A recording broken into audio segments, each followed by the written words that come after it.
السلام علیکم ورحمۃ اللہ وبرکاتہ۔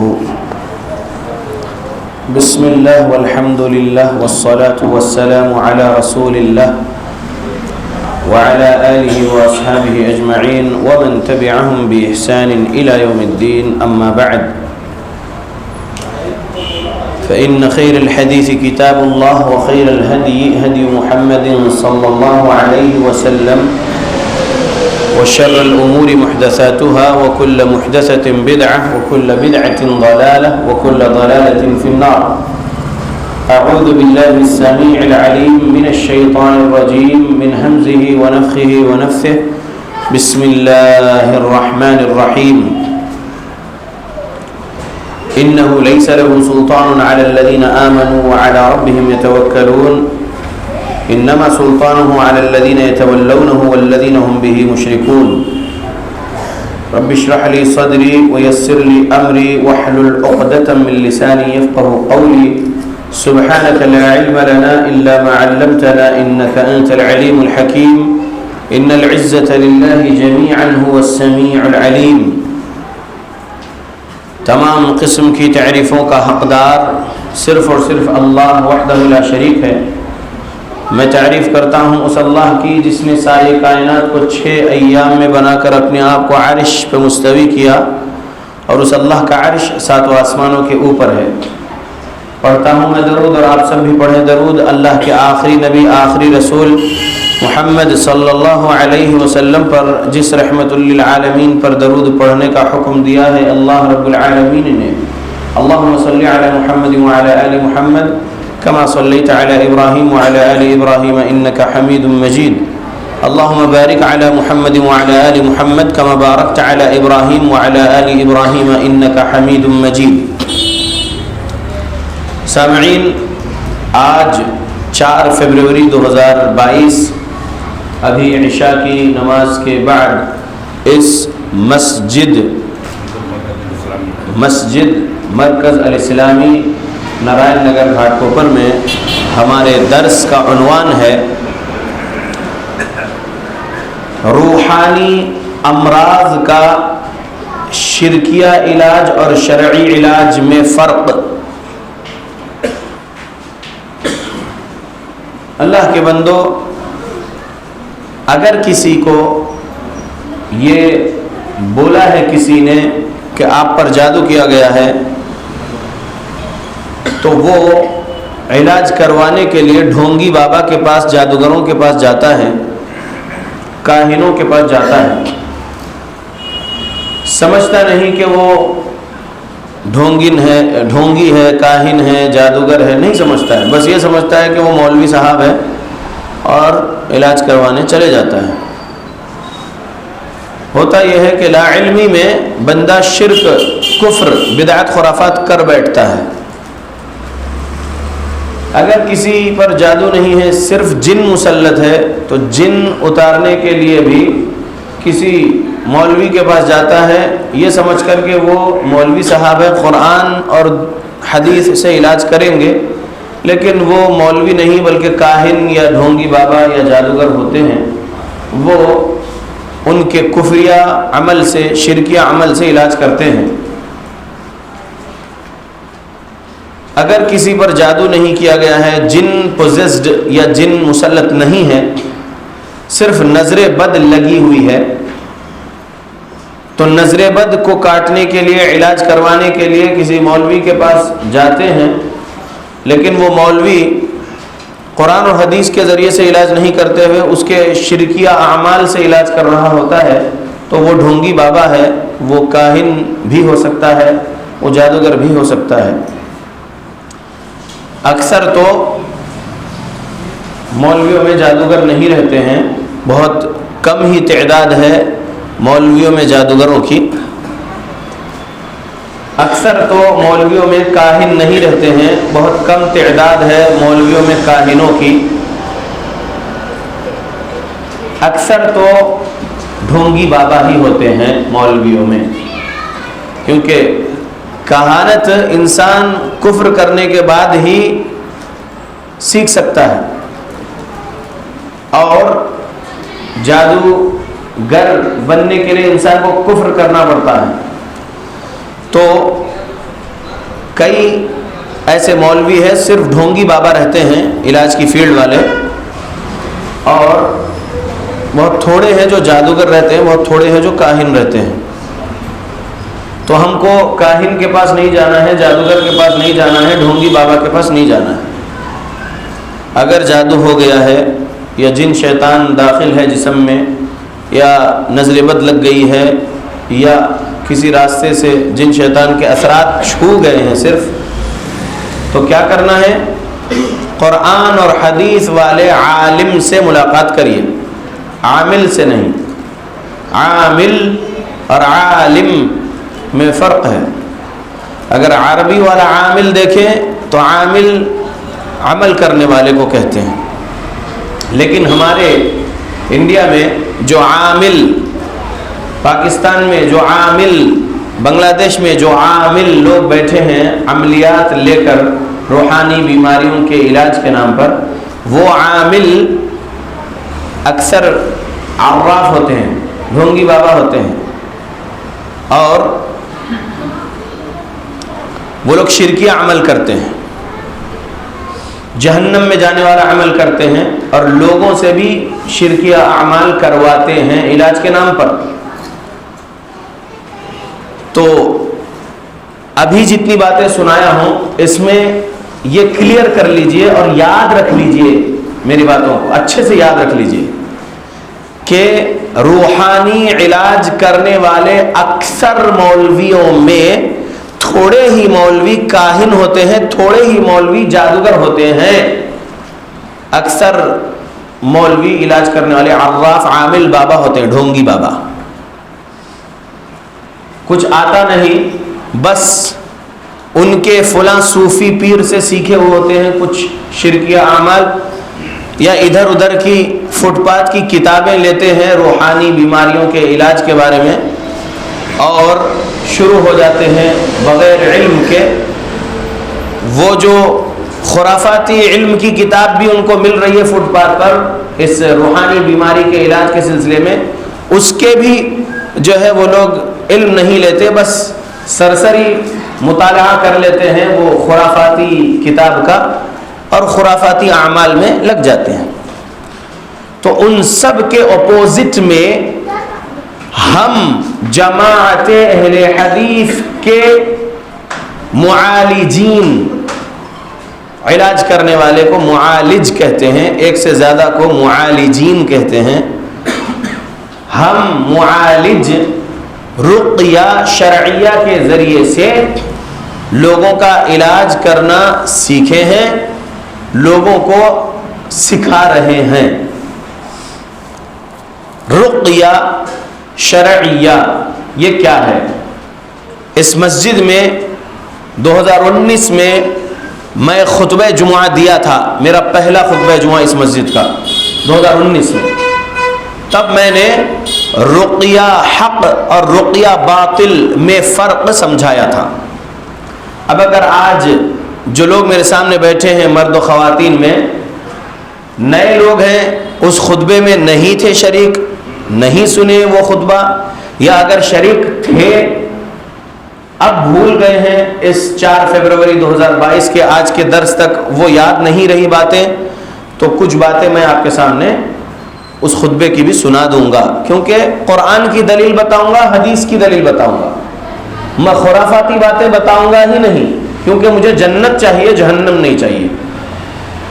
اور جس کو جنت چاہیے ہوتا ہے وہ اللہ کے قرآن کو پڑھے گا، رسول اللہ صلی اللہ علیہ وسلم کی حدیث کو پڑھے گا، اور سلف صالحین کی سمجھ کے مطابق سمجھ کر عمل کرے گا، اور لوگوں کو بھی وہی دے گا، قرآن اور حدیث. سمجھ رہے؟